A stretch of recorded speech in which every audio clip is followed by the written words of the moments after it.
Hi everyone, welcome back to my channel. இன்னைக்கு வீடியோவில் ராகி மாவு இடியாப்பம் எப்படி செய்யலாங்கிறத பார்க்கலாம். ராகி மாவில் நிறையவே ஹெல்த் பெனிஃபிட்ஸ் இருக்குது. ஸோ இதை டயட்டில் இருக்கிறவங்க கூட தாராளமாக எடுத்துக்கலாம். ராகி மாவு இடியாப்பத்தை ரொம்ப கஷ்டப்பட்டு பிழியாமல் ரொம்ப ஈஸியான மெத்தடில் நல்ல பூ போல் சாஃப்டாக நல்ல உதிரியாக எப்படி செய்யலாங்கிறத ஒரு சில டிப்ஸோடு நான் உங்களுக்கு சொல்லியிருக்கேன். ஸோ வீடியோவை ஸ்கிப் பண்ணாமல் பாருங்கள். வீடியோக்கு போகிறதுக்கு முன்னாடி நம்மளுடைய சேனலை இன்னும் நீங்கள் சப்ஸ்கிரைப் பண்ணலைன்னா மறக்காமல் சப்ஸ்கிரைப் பண்ணிக்கோங்க. கூடவே தெரியிற பெல் ஐக்கனையும் கிளிக் பண்ணிக்கோங்க. அப்போ தான் நான் வீடியோஸ் போடும்போது உங்களுக்கு உடனே நோட்டிஃபிகேஷன் வரும். நீங்களும் மிஸ் பண்ணாமல் பார்க்கலாம். ஸோ ரொம்ப ஈஸியான மெத்தடில் இந்த ராகி மாவு இடியாப்பத்தை எப்படி செய்யலாங்கிறத பார்க்கலாம் வாங்க. ஃபஸ்ட்டு ஒரு பாத்திரத்தில் 1 கப் அளவுக்கு வாட்டர் ஆட் பண்ணியிருக்கேன். இந்த வாட்டர் வந்து நம்ம நல்லா கொதிக்க வச்சு எடுக்க போகிறோம். இது கூடவே தேவையான அளவுக்கு 1/4 டீஸ்பூன் அளவுக்கு நம்ம உப்பு சேர்த்துக்கலாம். இந்த மாவுக்கு 1/4 டீஸ்பூன் அளவுக்கு உப்பு கரெக்டாக இருக்கும். நீங்கள் எடுக்கிற மாவுக்கு ஏற்றா போல் பார்த்து சேர்த்துக்கோங்க. 1 டீஸ்பூன் அளவுக்கு ஆயில் ஆட் பண்ணியிருக்கேன். இதை நல்லா மிக்ஸ் பண்ணிவிட்டு நம்ம நல்லா கொதிக்க விட்டுறலாம். இப்போ இந்த அளவுக்கு நல்லா கொதித்து பபிள்ஸ் வர்றப்போ நம்ம மாவு வந்து சளிச்சு வச்சுக்கோங்க. சளிச்ச மாவை இதில் நம்ம வந்து ஆட் பண்ணிக்கலாம். நல்லா நீங்கள் சளிச்சுட்டு ஆட் பண்ணாதான் கட்டிகள் இல்லாமல் இருக்கும், ஈஸியாக கிளறதுக்கு வரும். நீங்கள் எந்த கப்பில் மாவு எடுக்கிறீங்களோ அதே கப்பில் ஈக்குவல் ரேஷியோவில் தான் நீங்கள் வாட்டர் ஆட் பண்ணணும். அப்போ தான் வந்து இடியாப்பம் வந்து நல்ல சாஃப்டாக கரெக்டான பதத்தில் வரும். ஸ்டவ் ஆஃப் பண்ணிட்டு தான் நம்ம வந்து மாவு சேர்க்கணும். சேர்த்ததுக்கப்புறமா நல்லா இந்த மாதிரி மிக்ஸ் பண்ணி விட்டுக்கோங்க. கைவிடாமல் கிளறுங்க. இப்போ ஒரு மூடி போட்டு 5 நிமிஷத்துக்கு அப்படியே விட்டுறலாம். நம்ம மூடி போட்டு வச்சதுனால மாவு நல்லா வந்து அந்த ஹீட்லேயே நல்லா வெந்து வந்துடும்.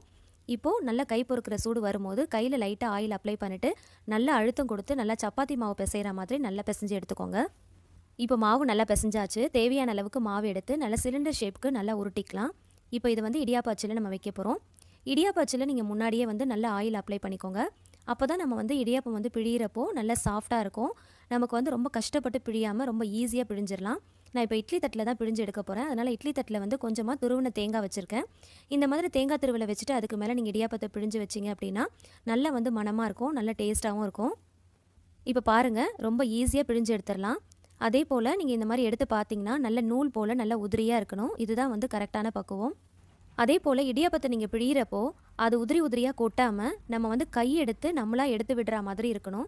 இப்போ பாருங்கள், பிழிஞ்சிட்டு நம்மளே வந்து கையில் வந்து கட் பண்ணி விடுற மாதிரி இருக்கணும். அப்போ தான் வந்து இது சரியான பதத்தில் இருக்குன்னு அர்த்தம். இப்போ அதே போல் நான் சில்வர் குழாயிலேயே உங்களுக்கு வந்து நான் பிழிஞ்சு காட்டுறேன். நான் ஃபஸ்ட்டு வந்து மர அச்சில் பிழிஞ்சேன். இப்போ வந்து சில்வர் குழாயில் பிழிகிறேன். இதே மாதிரி இதுலேயும் வந்து லைட்டாக ஆயில் அப்ளை பண்ணிவிட்டு இந்த மாதிரி நீங்கள் சுற்றி பிழிஞ்சு விட்டுக்கலாம். நான் இதில் உங்களுக்கு மர அச்சுலையும் பிழிஞ்சு காட்டியிருக்கேன், சில்வர்லேயும் பிழிஞ்சு காட்டியிருக்கேன். உங்கள்கிட்ட எந்த அச்சு இருக்கோ அதை நீங்கள் யூஸ் பண்ணிக்கலாம். ஆனால் எந்த அச்சாக இருந்தாலும் அதில் பிழியறதுக்கு முன்னாடி லைட்டாக ஆயில் அப்ளை பண்ணிவிட்டு அதுக்கப்புறமா மாவு போட்டு பிழிஞ்சிங்கன்னா ரொம்ப ஈஸியாக பிழிஞ்சு எடுத்துடலாம். இப்போ பாருங்கள், நல்ல உதிரியாக ரொம்ப ஈஸியாக பிழியறதுக்கு வருது. நீங்கள் மாவு நல்லா அழுத்தம் கொடுத்து பிசைகிற அந்த விதத்தில் தான் இருக்குது. அதே போல் மாவும் வந்து பார்த்திங்கன்னா தண்ணிக்கு ஈக்குவலான ரேஷியோவில் தான் எடுக்கணும். 1 கப் மாவு எடுக்கிறீங்கன்னா 1 கப் தண்ணி எடுக்கணும். இல்லை 2 கப் மாவு எடுக்கிறீங்க அப்படின்னா 2 கப் அளவுக்கு தண்ணி எடுத்துக்கோங்க, சரியாக இருக்கும். அதே போல் தண்ணி கொதிக்கிறப்போ நீங்கள் 1 டீஸ்பூன் ஆயில் விட்டுட்டு அதுக்கப்புறமா நீங்கள் மாவு சேர்த்து பிசைஞ்சிங்க அப்படின்னா இந்த மாதிரி ரொம்ப ஈஸியாக பிழிய வரும். இப்போ இட்லி பிளேட்டில் கொஞ்சமாக தண்ணி ஊற்றி நல்லா கொதிக்கிறப்போ நான் இட்லி பிளேட்டை ஒன்றா உள்ளே வைக்கிறேன். நீங்கள் ஸ்டீமர் பிளேட்டில் கூட வச்சு வேக வச்சு எடுத்துக்கலாம். 10 நிமிஷத்தில் இது ரொம்ப ஈஸியாக சீக்கிரமாக வெந்து வந்துடும். நீங்கள் மீடியம் ஃப்ளேமில் வைக்கிறதா இருந்துச்சு அப்படின்னா 5 நிமிஷம் கரெக்டாக இருக்கும். இது நான் வந்து ஃபுல் சிம் ஃப்ளேமில் வச்சு தான் வேக வச்சுருக்கேன். அதனால் 10 நிமிஷம் வேக வச்சுருக்கேன். இப்போ பாருங்கள் எந்த அளவுக்கு நல்ல உதிரியாக வந்திருக்குன்னு. இந்த அளவுக்கு நல்ல நூல் போல் வரணும். அப்போ தான் கரெக்டான பதத்தில் நீங்கள் இடியாப்பம் புழிஞ்சிருக்கீங்கன்னு அர்த்தம். ரொம்ப சாஃப்டாக நல்ல பூ போல் வந்திருக்கு. இந்த தேங்காய் பூவோடு சேர்த்து நம்ம சர்வ் பண்ணுறப்போ ரொம்ப நல்ல டேஸ்ட்டாக இருக்கும். நீங்கள் சாதாரணமாக செய்கிறீங்க அப்படின்னா தேங்காய் பால், நாட்டு சக்கரை, வெல்லத்தோடு வச்சு நீங்கள் சர்வ் பண்ணலாம். இது கூடவே வாழைப்பழம் கூட வச்சு நீங்கள் சர்வ் பண்ணலாம்.